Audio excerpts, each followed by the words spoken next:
Hey everyone, welcome back to the What is Money show. Sitting down again today with Mr. Max Hillebrand, and we are exploring Rothbard's book, The Ethics of Liberty. And so last time we left off covering bribery and boycotts. We also discussed the rights of children and parents. I think that segues somewhat nicely into the next topic, which is the rights of animals through a libertarian philosophical lens. Where should we start with this? I mean, I guess I've never thought about the rights of animals, actually, so I don't even know where to start. Yeah, it's really a sensitive topic. It really is, and there are, again, many different spiritual traditions that actually advocate for a lot of rights for animals, right? Including veganism and out of ethical reasons, right? Is important. And funnily, this is not just Hindu or Buddhism, but actually also in Christianity. If you go back to the Bible, to Genesis, and I quote, "Then God said, I give you every seed-bearing plant on the face of the whole earth, and every tree that has fruit with seed in it, they will be yours for food." Right? So it clearly actually states that seed-bearing trees and fruits are to be food and not animals, right? Which I always found a very interesting conundrum. But Rothbard brings here a very consistent argument to why the rights of humans do not apply to animals. And if I'm not mistaken, later in the Bible, it says something to the effect of God giving all of the animals of the land and birds of the sea to man to do with as he wishes. That actually comes before. And again, I quote, "Then God said, let us make mankind in our image, in our likeness, so that they may rule over the fish in the sea and the birds in the sky, over the livestock and all the wild animals, and over all the creatures that move along the ground." Right? And here, obviously, it says to rule over them, but says nothing about food. The only time that food is mentioned is later, is with seed-bearing trees. Interesting. Well, there's going to be a lot of angry Bitcoin carnivores listening to this. Well, we have to bring the strongman argument, right? And then Rothbard dismantles it, and according to his philosophy, everything's all right with eating a good steak. So how does Rothbard describe the rights of animals? Well, again, he starts with the basic axiom: humans act, right? That means that we apply our reason to allocate scarce means in order to pursue our ends. Right? That's what action makes. There's this conscious choice, and reason is critical to this.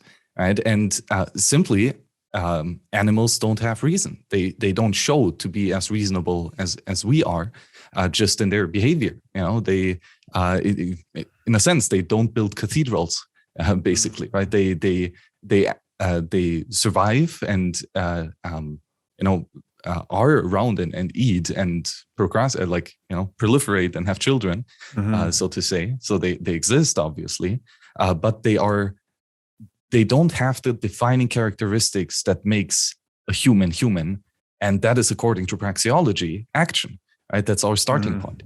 And animals, I don't think anyone can argue with that. Animals don't act in the same way that humans do. Right? They don't perceive of the uneasiness of the future, and they don't plan, right? Much, at least. So Rothbard argues here that if there were to be a creature that we find that shows the same capability to reason, and that can petition for and defend, and enforce its right to property in the scarce resource allocation throughout time, in this conflict resolution scheme that we're playing here, then that creature would have the same rights as humans, because that creature acts, making it a human by our basic definition and our axiom.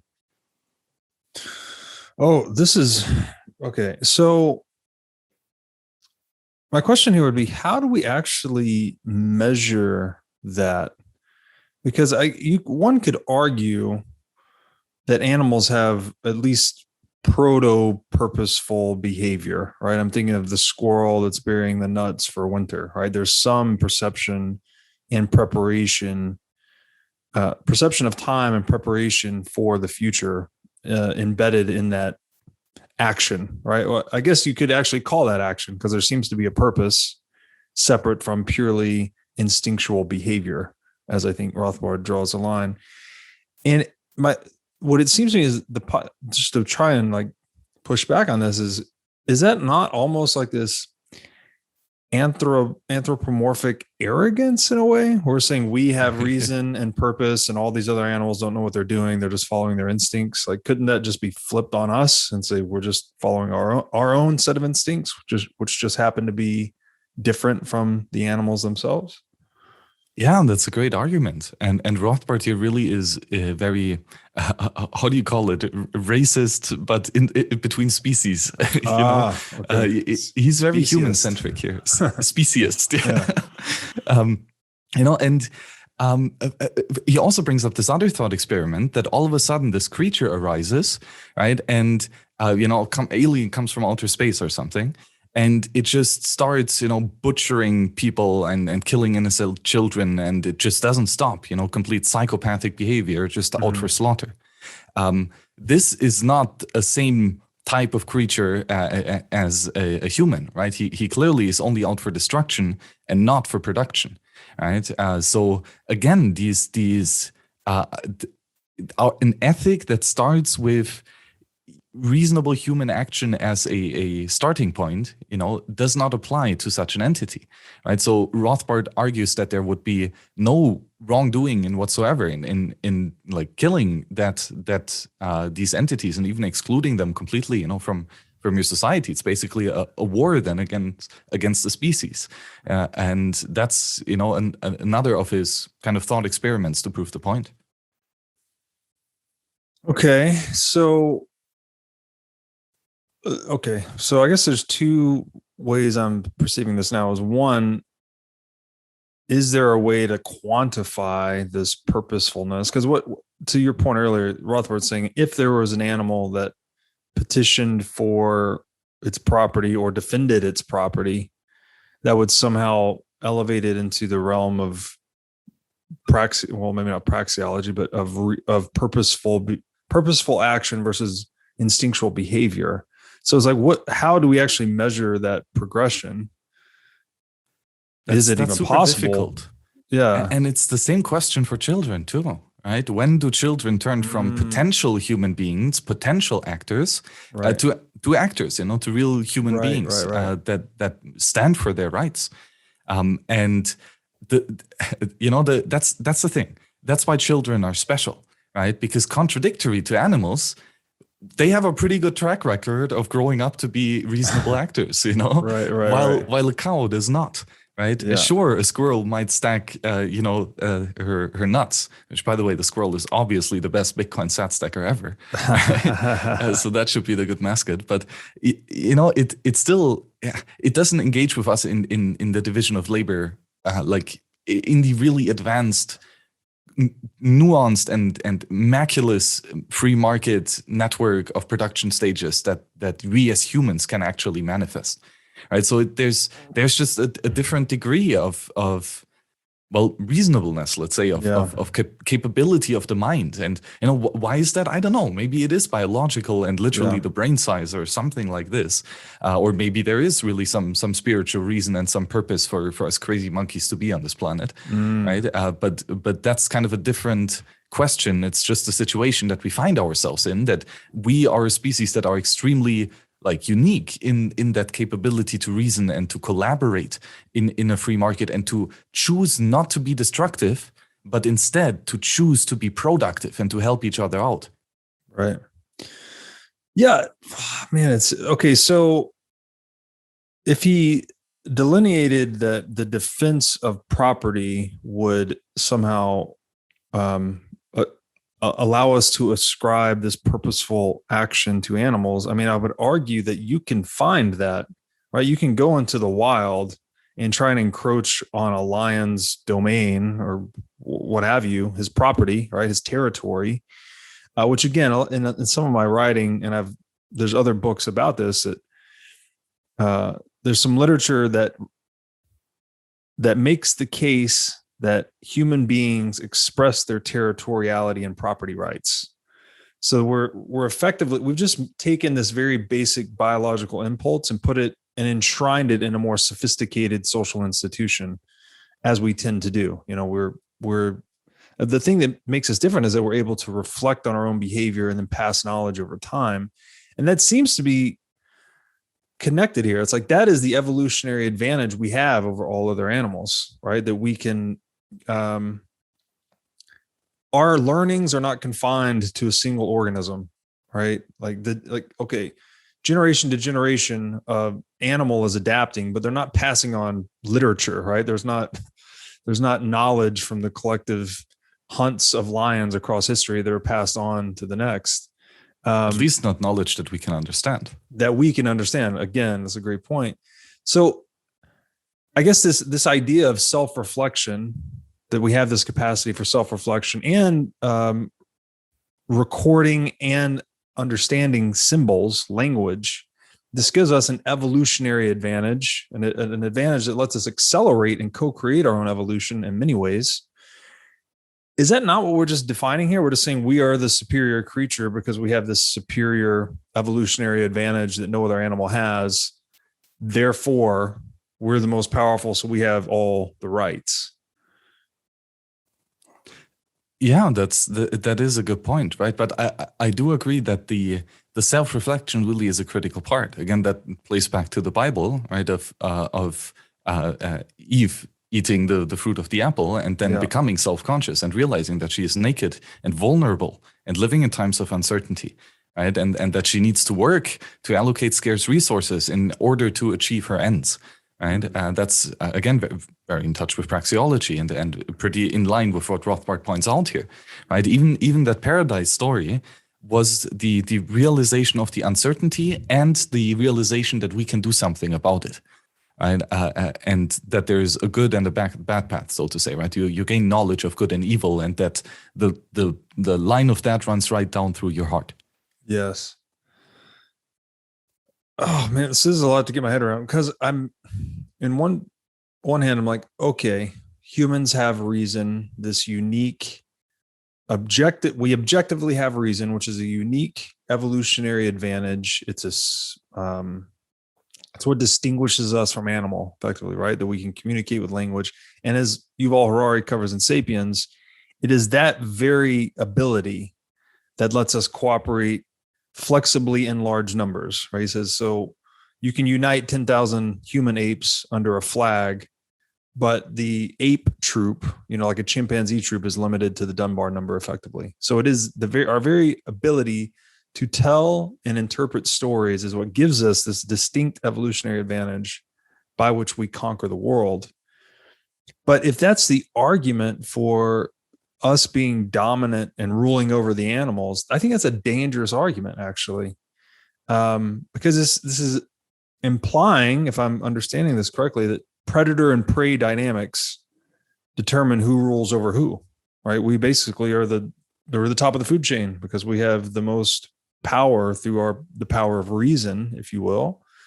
And I think this is dangerous because it seems like that argument could be applied for some humans ruling over other humans, right? If you can gain some advantage, maybe it's not an evolutionary advantage per se, but I'm thinking in the case of the state, where the state has all the guns or all the weapons, like we can rule you because we have. It's kind of like getting back to the might is right principle. And that feels like it's at odds with human reason.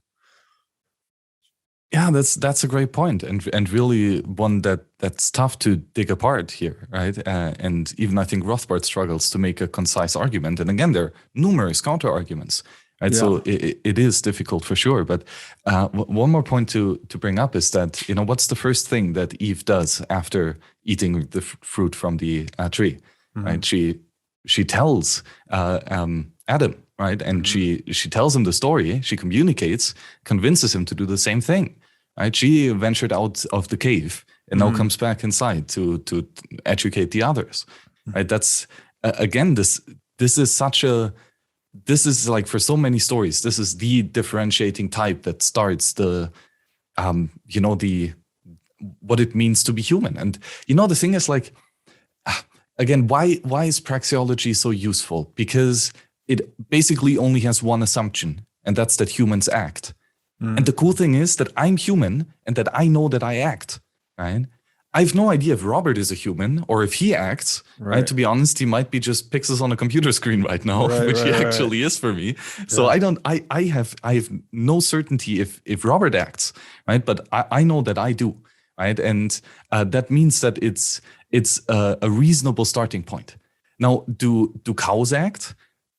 Well, I don't know. Again, it's very difficult to build a coherent and useful framework if we include cows here, because that would basically become, more like conscious behavior or something, like conscious existence. And that's just fundamentally a different science.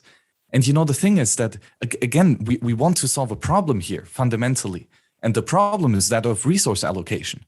Right? We are humans, we act, we engage with our environment, we do change it in a substantial way, much more than any cow would change the environment, arguably saying at least. And we tend to have a bunch of conflicts among ourselves, So what Rothbard proposes here is not just the economic, but also the ethical science that is based on the human action and interaction among humans, which are the most impactful for our level of analysis, right? Sure, if a spaghetti monster comes flying in that acts human as well, then we will have to adapt our kind of mental model, because a new actor entered the field who behaves totally, like, maybe very different. But that will have to be adapted. And again, this is why Rothbard says we will grant the cows their right as soon as they petition for them, right? As soon as they would actually make a strong claim to defend their property rights, so to say, or like to actually use it in an advanced way. That would change the situation, but they don't, arguably, right? Arguably, they really only, stand there and eat grass and are happy if they're well taken care of. And another point is, again, but this is not really a strong argument, but that is, especially cows would just be dead in the wild. Nature is actually quite brutal and ruthless to certain types of animals. So, having a fenced off, secure paradise, a walled garden where you can, eat and raise your cattle in peace is maybe a nice deal. But again, in some point of view, that's just saying, well, the slave has it nice, right? He gets fed and has a secure being. And again, it doesn't apply to the human context, but it does not apply to the animal context. So Rothbard differentiates here. I'm not sure if he's accurate. It's funny you bring that up about the cows, because I actually, the place we've been living, we have wild cows around us, which I've never seen in my entire life. But there's a wild pack of cows, I guess you call them. They're the leanest, fastest cows I've ever seen. Which I imagine that's what the chaos of nature does to you. So that's interesting. Okay, so if the cows rose up with weapons and declared their sovereignty, that's the point at which we say, okay, this is like an actual another sovereign actor. So it's almost like the rights have to be claimed or taken in a way. But it doesn't even have to be done by force, right? The cows wouldn't have to pick up arms, so to say.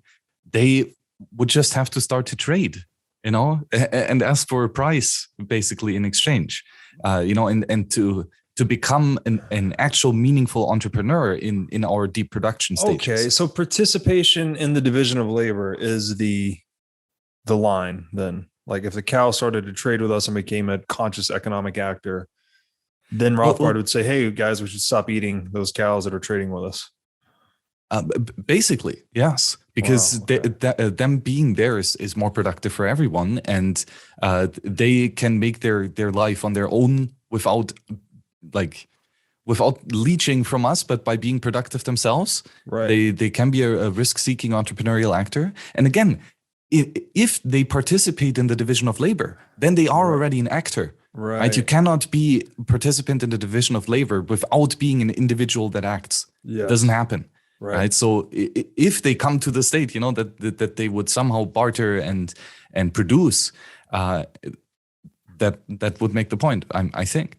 That's interesting. So I wonder if, just running this thought experiment forward, cows start trading with us, they're conscious economic actors, but let's say that their contribution through trade, their contribution to the division of labor, was less demanded than their meat in the marketplace. Would Rothbard still say, okay, just by virtue of them participating or trying to participate in trade, should we stop eating them? Like, is there some fundamental right that emerges? Or would he say, let the market decide? Is cow meat more valuable than, whatever they have on offer in the marketplace? Well, I think there are two different arguments to this here. One is the economic argument, and Rothbard made a pretty ssimilar argument to slavery, right? And he wrote phenomenal history on the American, colonies, conceived in liberty in 5 parts, and Patrick Newman just curated a 6th part out of the handwritten notes from Murray. So that's definitely a must read. It's a couple thousand pages, but worth it, as every Rothbard is. So, but in any case, so where did I want to take it with this conceived in liberty? Well, I guess you're saying that would the cow, by virtue of it participating or attempting to participate in the market, would it be more valuable than its meat? Or would Rothbard say, let the market decide? Now I have it again. Thanks. So it was the argument about slavery, and that in the colonies, as productivity increased, right, the cost to maintain a slave was more and more burdensome for what he could produce. So it was actually not profitable to keep slaves. And therefore, long before it became illegal, most profit-seeking entrepreneurs actually stopped to have slaves and just hire them because it was cheaper as they were more productive. Right. For multiple reasons, just for, the threat of them running away and you needing to enforce this and all of this. Slavery isn't cheap. So there's an economical argument for why it failed. Yes. But the reason why it failed on an economic level is because those were human slaves who were reasonable actors who could have been deployed peacefully in a mutually beneficial voluntary exchange economy. And they could only benefit of that because they were human actors. Right. So because we enslave cattle, so to say, and Ed Rothbard makes a point, cattle can be your property. You can homestead animal. You can own them. Right? You can have the full decision-making power over what happens to these animals, and to have the full responsibility to live with the consequences, right? Always comes hand in hand. But the reason why that is okay and all right, ethically speaking, is because these cows are not human actors. Interesting. Okay, so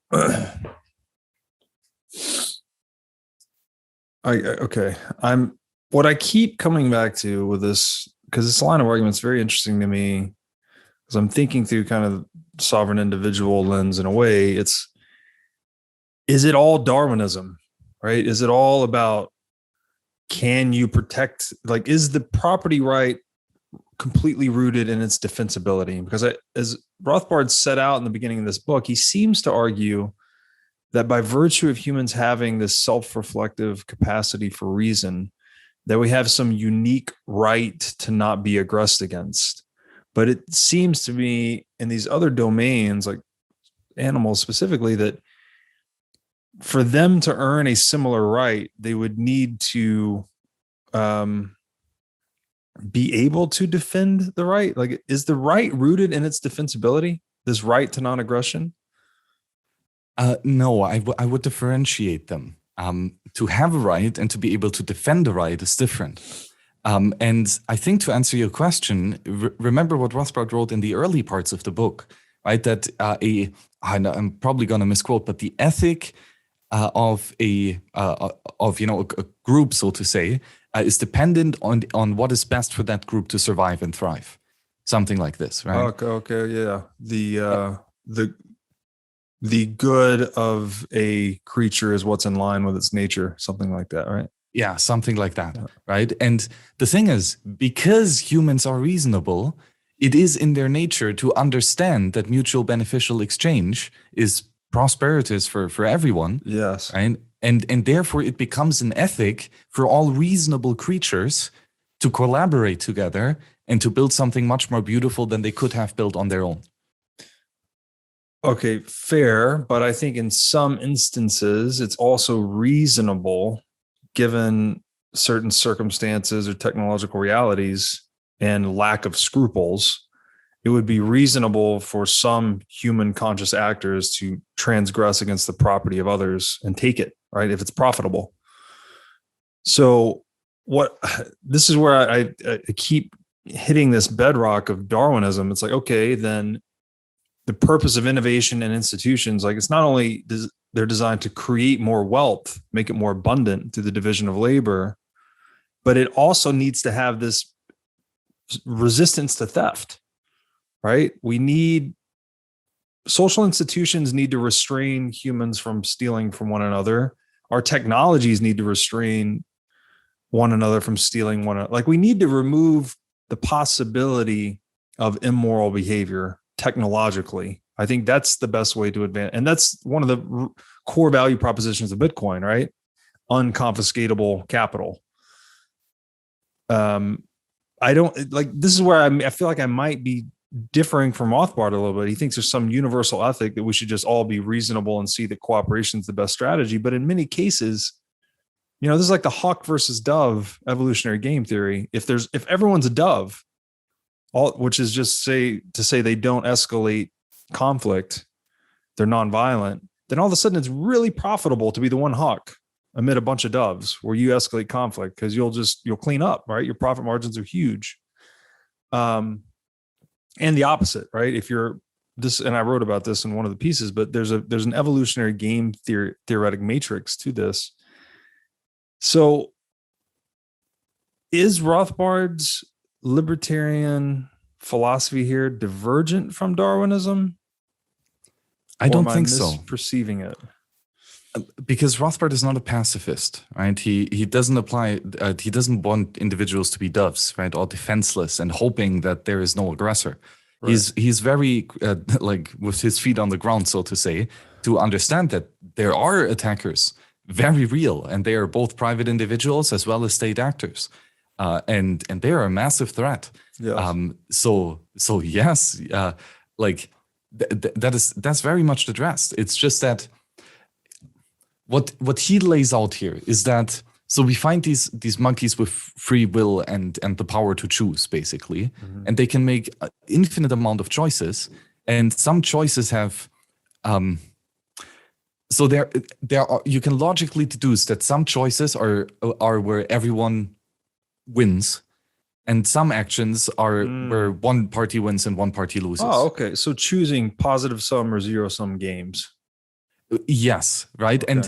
And it means that if someone forces you to be in a zero sum game, yes, then there is nothing wrong with you applying force to stop that game from happening, so to say, right? To forcefully exit that game. Like you're not obligated to follow the rules, so to say, of someone else's game without your consent to it. And that if you do this strategy to only engage in mutually beneficial games and to forcefully defend yourself because you know that you can, right? And because it is the right thing to do and that there is nothing wrong about it, right? Then you will defend yourself against malicious actors, right? And focus your attention on in the free market society, so to say. Hey, everybody. As you've no doubt learned by watching this show, Bitcoin is the single most important asset you can own in the 21st century. And one of the most important companies in Bitcoin today is NYDIG. NYDIG's mission is to get Bitcoin into the hands of as many people as possible. One of the ways they are accomplishing this mission is by empowering banks and financial technology companies to offer their own Bitcoin products and services. As a true game changer in the industry, NYDIG is safely unlocking the power of Bitcoin for forward-thinking individuals and institutions alike. Led by Robbie Gutman, Yin Zhao, and Ross Stevens, NYDIG has absolutely exploded onto the Bitcoin scene recently and has quickly become a leader in this space. So, Whether you are a professional investor looking for asset management services or a company looking to white label your own Bitcoin product or service, consider NYDIG your single source solution for everything Bitcoin. Okay, that is reasonable. However, I think it does get murky again. And I think the Bible talks about this blood vengeance, where, to your point, like, you have the right to self-defense. So if someone transgresses against your property, you can defend against it, in proportion to the transgression. But presumably sometimes there's a conflict that arises, someone gets killed, and then the heirs of the person that got killed may seek vengeance against the perpetrator, maybe kill one of their family members, and then the cycle repeats, which was a real problem in some of the biblical stories, right? These cycles would repeat for a long time. And so apparently the emergence of like the court and justice system was something that was meant to rectify this. Exactly, right? Again, humans have the power to choose the benevolent act, right? And to hurt others and to break their property. And Rothbard acknowledges that, right? That is the reality that we live in. That is what it means to be human, right? But therefore, it also means that we have to keep that in check. And it's good to keep that in check, right? It's the ethically right thing to do. That's what I want to drill into. So the keeping it in check, isn't that necessarily like the only way to make it sustainable, to sustainably create a socioeconomic system where certain agents or actors do not transgress against the property of other actors? It is necessary that we construct systems and tools that make theft unprofitable, right? That's because so long as it's profitable, it seems like someone's going to do it. Yes, I agree. That's a great point. But that's the strategy of how to achieve a sustainable state of liberty, so to say, right? And that is one where the defense of property rights is very cheap and the cost of attack of property rights is infinitely expensive. Right. Beauty of cryptography. Yes. Right. That's what cypherpunks and crypto anarchists are all into, right? That's why it's so interesting. But again, that's strategy, right? And Rothbard later talks about strategy too. Oh, okay. So that's what it is. I'm conflating then strategy and ethics. Exactly, right? The one is basically, let's find the goal that we all should strive for. And then the second is, how do we get there? Gotcha. Exactly. Okay. So the ethics is the actual ideal moral North Star to which reason should be aimed. The should, right? But then strategy would be the practical implementation of how, which would involve increasing the cost to benefit ratio of property right violations through technologies and social institutions. Yeah, and it's also a lot about, taking responsibility, because again, life is suffering. The individual is in a state of uneasiness, and nature is constantly out to kill you.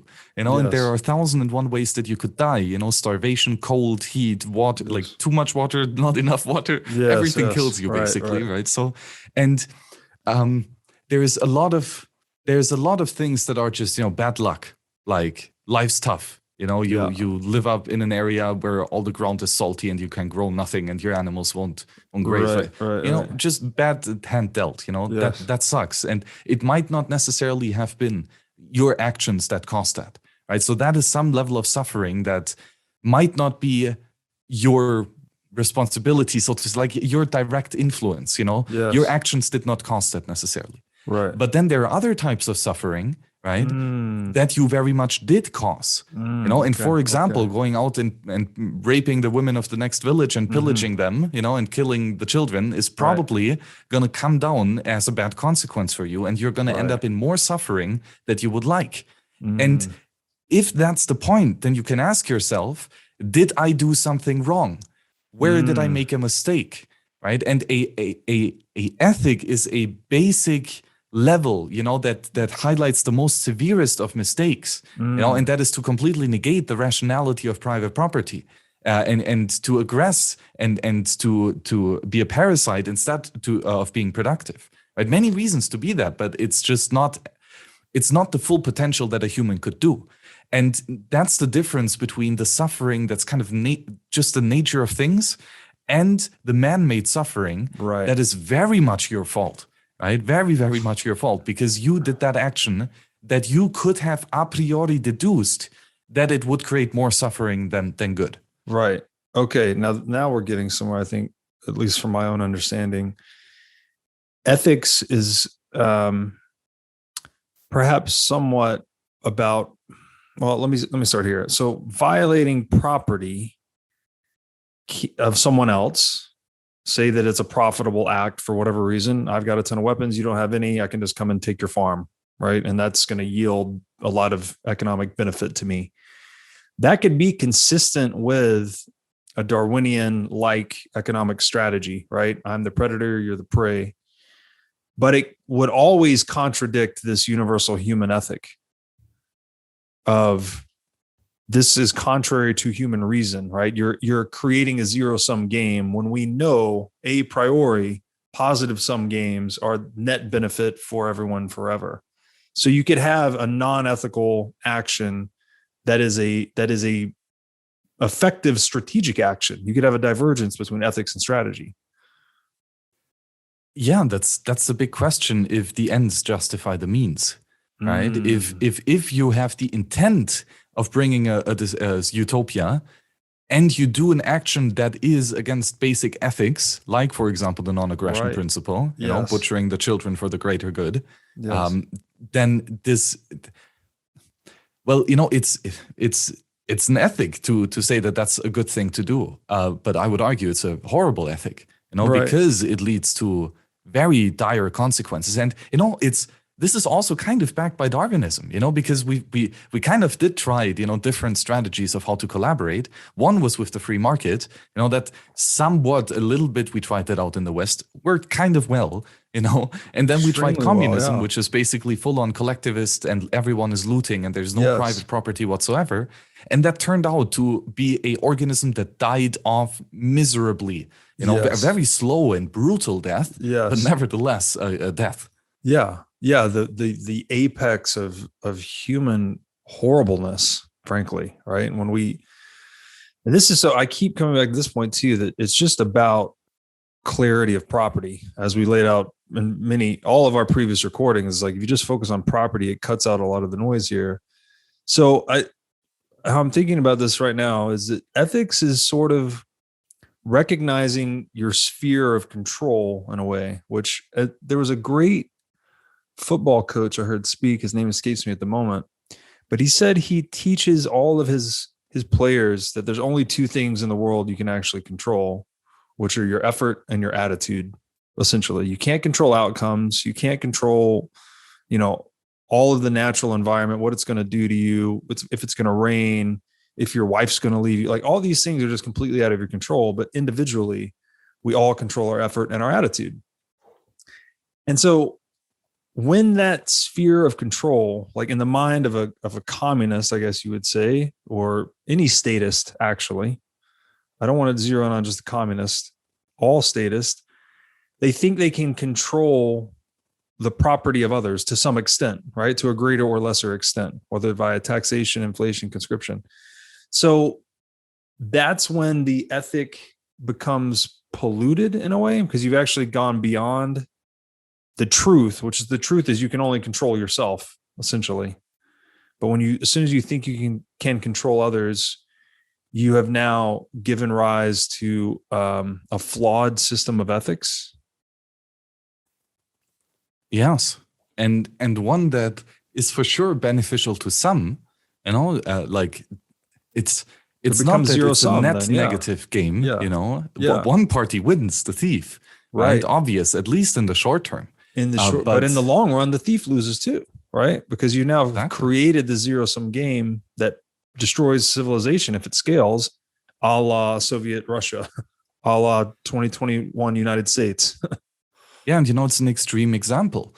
Again, Rothbard kind of starts out the book with this, right? That you have a person in the forest, you know, lonely island, and he finds mushrooms and he's hungry. right? And he wants to eat it because he thinks that the mushroom will nourish him, right? And then this new actor comes on the scene and he understands that the mushroom is poisonous and will kill him. And then he exclaims loudly, like, don't eat it, the mushroom is poisonous. Right? Now that's, and then of course the first person stops eating, right? And this is a really reasonable scenario. Like many people would act like that. Sure, there are probably a couple psychopaths who would think to themselves, oh yeah, that's poisonous, but I kind of want to see him die. Sure, that might happen too, but that person actually understands that if there are two people living on that island, that's much better than just one person. Because he alone, he can never sleep, basically. There's always shit to do, and he has no time. But with a second person, things become a lot more easier when you can cooperate, and in many numerous ways. So it's, again, in the self-interest of that second person, the on-standard, to, share his knowledge, to speak, to transfer a pattern of information, non-scarce goods, in order to ensure the best flourishing of that person. Because if that person flourishes, if he is wealthier, then he also has a lower time preference. He can focus on longer term investments and build more useful tools to solve the problems of everyone. Yes. Okay. So let's drill into that example. I think, so the guy that advised the other guy not to eat the mushroom because he knew it was poisonous, presumably he derived that knowledge from some past experience, some empirically derived knowledge, whether he saw someone eat it and die, or maybe he's a chemist and he tested it and he knew through an empirical methodology that it would not, the biology in the mushroom would cause the human to die. Did we need the 20th century, the catastrophes of the 20th century, to empirically prove that transgression against property rights via the state don't work, right? Like it destroys civilization in the same way that guy needed some empirical knowledge of the poisonous mushroom before he could relate the information? Like, did we need to, I know a priori we could look at this and say, hey, you transgress against property, it's going to cause all these second order effects.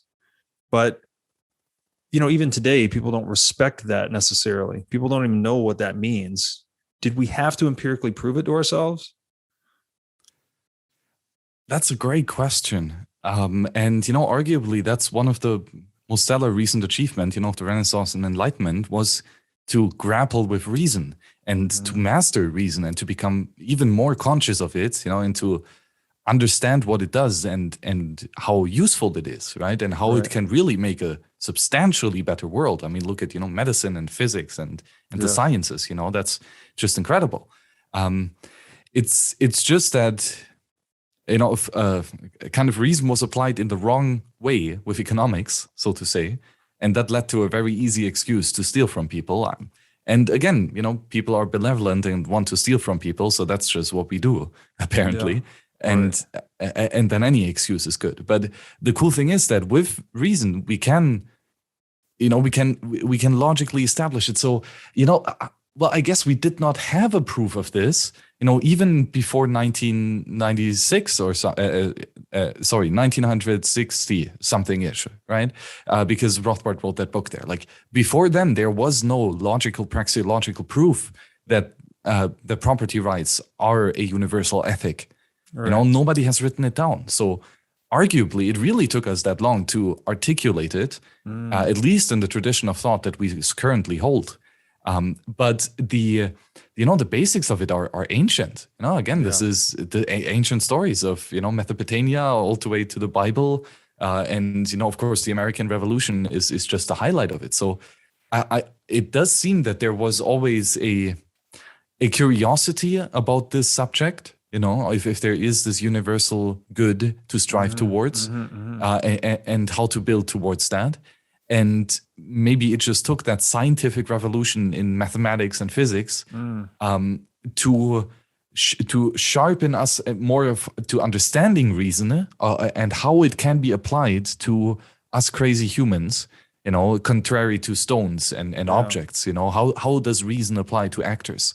And the great insight of Ludwig von Mises was just to articulate that the fact that we do have reason is de-differentiating achievement.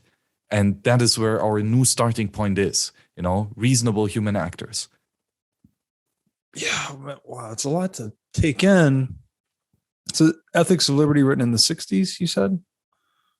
Is that right? I got to double check that. Well, so because to your point, all right, the revolution, the scientific revolution, which got us, gave us incredible power with mathematics, which is rooted on an a priori epistemology itself, and then by extension physics, which in its most sophisticated forms is almost just like applied mathematics, right? We're predicting things with physics that we can't even observe empirically. A black hole being an example, we predicted it 50 years before we ever observed it. It seems like that's sort of a double-edged sword then, because in the 20th century, those same advances, the scientific advances, is what gave us such sophisticated weapons, right? Up to and including the atom bomb. So we're living it almost like that. We're discovering reason, the power of reason, even when we use the term positive sum game, which it seems like that's kind of what reason, if you had to generalize about which way Rothbard's trying to point us with this universal ethic, he's like, it's just towards positive sum games away from negative or zero sum games, right? Exactly. Like, go play this game because it benefits everyone forever, pretty much. These games are destructive. That's what's reasonable. But in that same vein, so the discovery of reason came through this, advance in knowledge. We're also advancing our weaponry and ability to destroy one another, which we saw put to use on large display in the 20th century. It just seems like a very double-edged sword in a way. Does it keep progressing that way? The more scientifically advanced we become, the more we realize the value of reason and positive sum games, yet the more self-destructive we become? Or is there some way to right the ship here where we say, hey guys, let's just stop playing all those zero-sum games and just go the path of reason? I know that's a great point. And, looking into history helps here. I mean, look at the Roman Empire and what they have achieved. Just the canalization in the cities, the streets.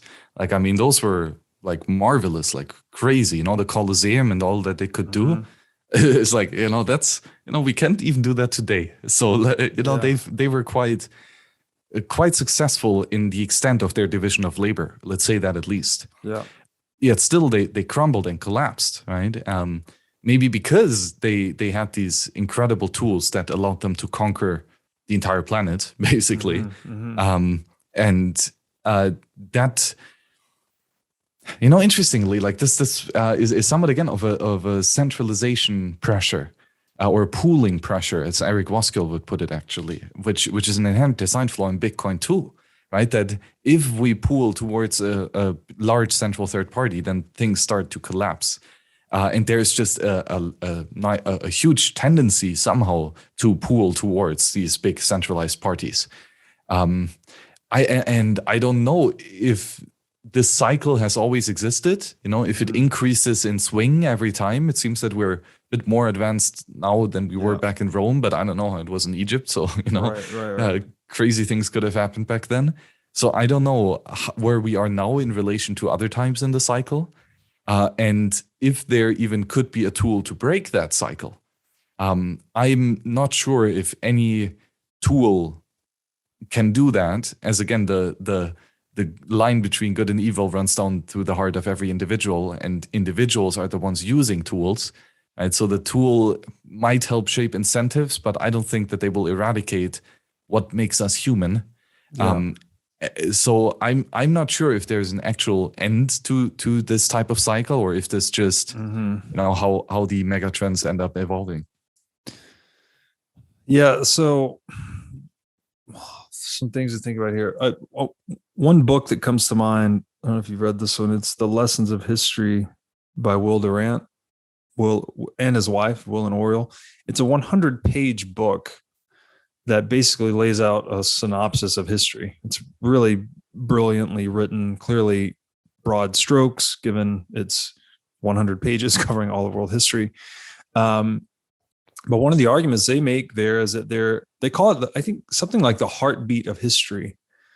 And they say the systole and diastole of history is this tendency towards centralization and then decentralization, centralization and then decentralization. So, someone pulls together a lot of power, like maybe Alexander the Great, and then something happens and the empire collapses, and then power decentralizes, and then it reaches some point that it starts to go the other direction again. And maybe this is biblical too, kind of like the Tower of Babel being centralization versus the flood being total decentralization, something like that. Order and too much order, the dangers of too much order, the dangers of too much chaos. To your earlier point, the dangers of drinking too much water, the dangers of not drinking enough water. It's like we're constantly searching for this middle way. And I guess it seems to me that another point that maybe Rothbard doesn't make as much is that we all often think reason or the mind is just inside of our head, but we really do express it outside of ourselves too, right? Like the tools and institutions and things we create, they are an extension of mind. So maybe that's the key, is that we need to imbue more of our tools and institutions and property with reasonableness. And that, I guess you could insert Bitcoin there as one of the most reasonable tools that's ever existed, right? It's money that's really hard to steal, and stealing is unreasonable. Therefore, Bitcoin is very reasonable. Something like that. Yeah, I'd just love to hear your thoughts on that. No, that's actually really spot on, I would say. And having the right tools at your disposal is important, because one thing is to understand your rights and to know what is your property and what is not, right? And where it is ethical to act and what is not ethical to do, right? That's very helpful just to give a rough frame. But if someone would burst that, well, obviously you do have the right to defend yourself, and if you don't, you're going to be dead and an evolutionary error. So better pick up the gun and defend yourself. And the better that you can. So there's always the thing that many tools can be used both aggressively as well as defensively. You can use a knife to start the fight and slit someone's throat, or you can use it as a defense against a burglar breaking into your house. Yeah. Arguably only the atomic bomb, it cannot be considered a defensive weapon. Well, maybe it is, just with mutually assured self-destruction. Well, it was sort of used defensively in a way, and when the Americans ended World War II, right? I mean, sort of. I mean, clearly very offensively, but I guess you could argue that it defended from further destruction. Yeah, but you see, maybe that's a stretched argument. And I actually don't even think that it applies to Bitcoin, because sure, the rules that are defined within the Bitcoin network and on the Bitcoin blockchain, they are basically unbreakable. They will be enforced. If you have a transaction with a valid signature script, it goes through. Like if you pay transaction fees, it will get confirmed, and others will recognize it. But the thing is that this can be used again for good and for bad. You can use this as a defense, to protect yourself from dilution of coin via inflation, or by transaction censorship, right, for theft, so to say. Then this is very useful. But in the same scenario, there could be that someone steals money from you. He actually takes away, something, and then has Bitcoin, which is very difficult to seize. So Bitcoin, the technology, can be used by criminals, right? Ultimately, sure. And again, maybe it will be incredibly successful for criminals. For example, the state just gets the great idea to print a whole bunch of money and buy Bitcoin with that. They get to print the fiat, steal it from everyone, and they accumulate a massive hoard of Bitcoin. Yeah, right? That is very decent option for them. Very likely to happen. Exactly, and it would be very bad for Bitcoin. Yeah. Right. So, arguably. I mean, I guess depends how you define good or bad, because clearly, if a central bank started printing money and acquiring Bitcoin and that information became public, that would trigger this geopolitical game theoretic rush for other central banks to do the same. presumably, and it would cause Bitcoin's market cap to explode. So that would be good in one sense if you're holding Bitcoin, but would be bad in terms of who actually had position on the network. Yeah, Eric Voskill makes a great point, right? That the only entity that actually defines, verifies, and enforces the monetary integrity of this currency, the actual supply, of the 21 million, and that is only the merchant who runs a fully verifying node at the time where he has a transaction in exchange. So he, sells you stake for Bitcoin. At that point where he gives up his scarce property in the stake in exchange for that Bitcoin, we have praxeological proof that this network and this currency, has been deemed valuable to be used in medium of exchange. And that is the point where the enforcement of the 21 million is done, right? So if that would break, if merchants no longer verify the Bitcoin transactions that they receive, but instead all of that is hoarded in a state and making payments in Bitcoin has become illegal, then Bitcoin essentially fails if that would come through. Wow, I'd love to hear more about that argument. That's not one I've explored deeply. Or maybe to bring then a bit of the conclusion of this is that ultimately any security, any technology is backed by people. It's a doorknob is if it's not getting used by someone to open the door, what else is it, right? Yes. So the same with Bitcoin. It always exists in the context of human action, right, in the seeking to remove uneasiness today and to reach a better situation tomorrow, right? And if people perceive subjectively that Bitcoin is a useful tool for that, then they will continue to use it in a censorship-resistant way, right? They will do it disregarding of the rules and even under coercion. Right? Bitcoin assumes the axiom of resistance, right? It is possible that humans resist the obligation to follow orders and by the state and to actively work against that. In that sense, Bitcoin is a pure black market technology because that is exactly what censorship resistance means. Well said.